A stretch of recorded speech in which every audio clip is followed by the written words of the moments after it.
बत्तख का कुरूप बच्चा। एक बत्तख अपने अंडों के ऊपर कई दिनों से बैठी हुई थी। अंडों को सेने के लिए हिले डुले बिना बैठना पड़ता था, इसलिए वह बैठे बैठे थक गई थी। लेकिन अपने प्यारे प्यारे बच्चों को देखने के लिए वह कुछ भी कर सकती थी, इसलिए धैर्यपूर्वक बैठी हुई थी। तभी उसे कुछ आवाज सुनाई दी। कर्रर की आवाज के साथ उसका एक अंडा टूटा। बत्तख खुशी से नाचने लगी। एक बच्चा बाहर आया। फिर दूसरा अंडा टूटा और दूसरा बच्चा बाहर आया, फिर तीसरा, फिर चौथा। बत्तख ने अपने बच्चों को प्यार से देखा। चारों बच्चे बहुत सुंदर थे। वह बोली, चलो बच्चों, हमें अपने घर जाना है। तभी उसने देखा कि एक अंडा अभी तक खुला ही नहीं है। यह अंडा उसके बाकी सब अंडों से अलग दिखाई देता था। थोड़ा बड़ा भी था आकार में। दोस्तों, अगर आपको हमारी कहानी पसंद आ रही हो तो कृपया करके हमारी वीडियो को लाइक करें, चैनल को सब्सक्राइब करें और कमेंट में ज़रूर बताओ कि आपको किस तरह की कहानियाँ सुनना पसंद है। धन्यवाद दोस्तों। यह मेरे बाकी अंडों जैसा तो नहीं दिखाई देता, उसने मन में सोचा। तभी कर्र दो की आवाज के साथ वह आखिरी अंडा भी टूटा और उसमें से भी एक छोटे से बच्चे ने सिर बाहर निकाला। बत्तख खुश हो रही थी कि अभी एक और प्यारा बच्चा बाहर निकलेगा। लेकिन ये बच्चा जब बाहर निकला तो बत्तख थोड़ी सी निराश हो गई। ये बच्चा उसके बाकी बच्चों जैसा सफेद और सुंदर नहीं था। देखने में भी ये थोड़ा बड़ा था, लेकिन बत्तख को इससे कोई फर्क नहीं पड़ता था। उसके मन में अपने पांचों बच्चों के लिए बराबर प्यार था। अपने पांचों छोटे छोटे बच्चों को लेकर वह उस फार्म हाउस में वापस पहुंची, जहां उसका घर था। फार्म हाउस में सब उसका इंतजार कर रहे थे। बत्तख और उसके बच्चों को आता देखकर सब खुश हो गए। बत्तख के चारों सुंदर बच्चों को सबने खूब प्यार किया, लेकिन उस पांचवें बच्चों को सब कुरूप कहकर चिढ़ाने लगे। उस कुरूप बच्चे को कोई न तो प्यार करता था, न ही अपने साथ खेलने देता था। जैसे जैसे वह बच्चा बड़ा होने लगा, उसे लगने लगा कि उसे कोई भी प्यार नहीं करता, क्योंकि वह बहुत बदसूरत है। एक दिन तो उसी के भाई ने उसके माथे पर जोर से चोंच मारी। बहुत दर्द हुआ उसे।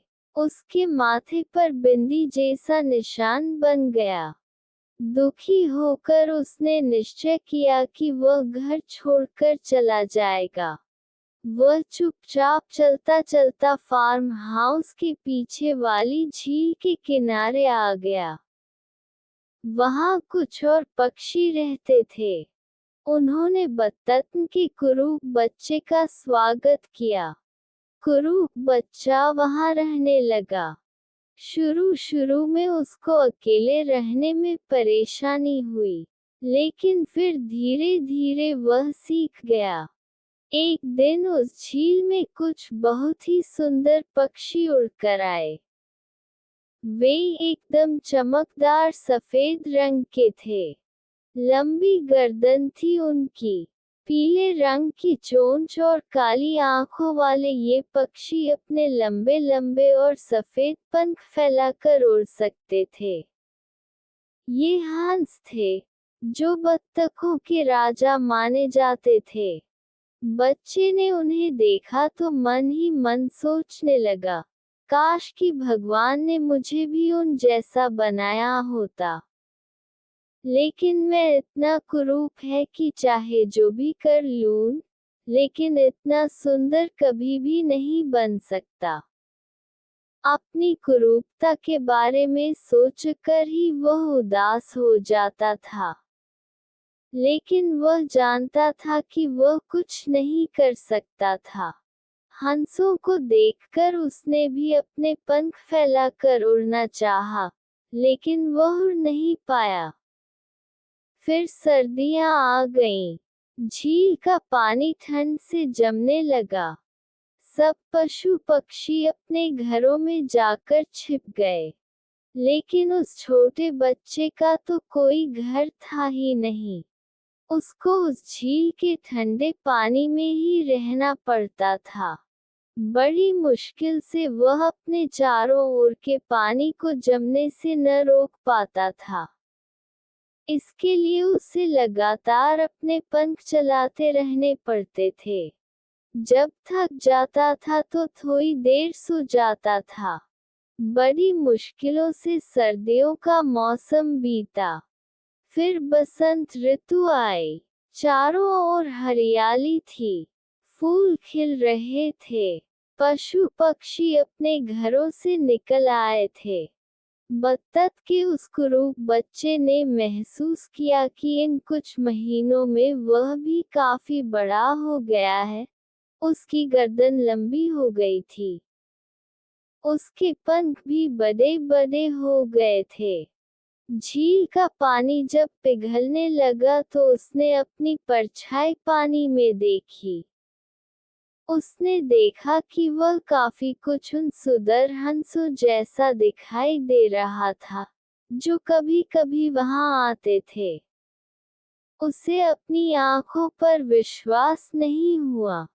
मैं हमेशा उन हंसों के बारे में ही सोचता रहता हूँ न, इसीलिए मुझे वही दिखाई दे रहा है। लगता है मैं पागल हो गया हूँ। मुझ जैसा कुरूप बच्चा कभी सुंदर बन सकता है क्या? उसने मन में सोचा। फिर उसने अपने पंख फैलाए और अपने आप को हवा में उठाने की कोशिश की। और ये क्या? उसने उसे कर दिखाया। वह ऊपर उठने लगा। धीरे धीरे वह पेड़ों जितना ऊपर उठ गया। वह उड़ सकता था। उसकी खुशी का कोई ठिकाना नहीं था। उसका मन हुआ कि जाकर एक बार अपनी माँ और भाई बहनों को देखा जाए। मैं उन्हें दूर से देखकर ही वापस आ जाऊंगा, उसने सोचा। उड़कर वह फार्म हाउस के अंदर पहुंच गया। उसने देखा कि उसके भाई बहन भी बड़े हो गए थे। तभी उसके एक भाई ने उसे देख लिया।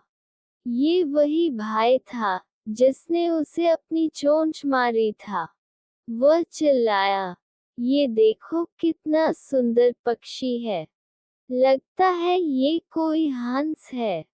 उसके साथ सभी ने ऊपर की ओर देखा तो बस देखते ही रह गए। इतना सुंदर पक्षी उन्होंने पहले कभी नहीं देखा था। अपनी तारीफ सुनकर कुरूप बच्चे को विश्वास नहीं हुआ। वह हिम्मत करके नीचे उतरा। सबने उसे घेर लिया। सब उसे छछकर देख रहे थे। उन्होंने राजहंसों के बारे में सुना जरूर था, लेकिन कभी देखा नहीं था। तभी उसके भाई ने उसके माथे पर चोट का वह निशान देखा। वह तुरंत समझ गया कि यह उनका खोया हुआ कुरूप भाई है। उसने सबको बताया, अरे, ये तो अपना कुरूप भाई है, देखो। ध्यान से देखो। सबकी आंखें खुली की खुली रह गईं। वह कुरूप बच्चा इतना सुंदर बन जाएगा, उन्होंने कभी सोचा भी नहीं था। माँ बत्तख दौड़कर आए और उसने अपने खोए हुए बच्चे को बहुत प्यार किया। उसे गर्व था कि वह एक सुंदर राजहंस की माँ है।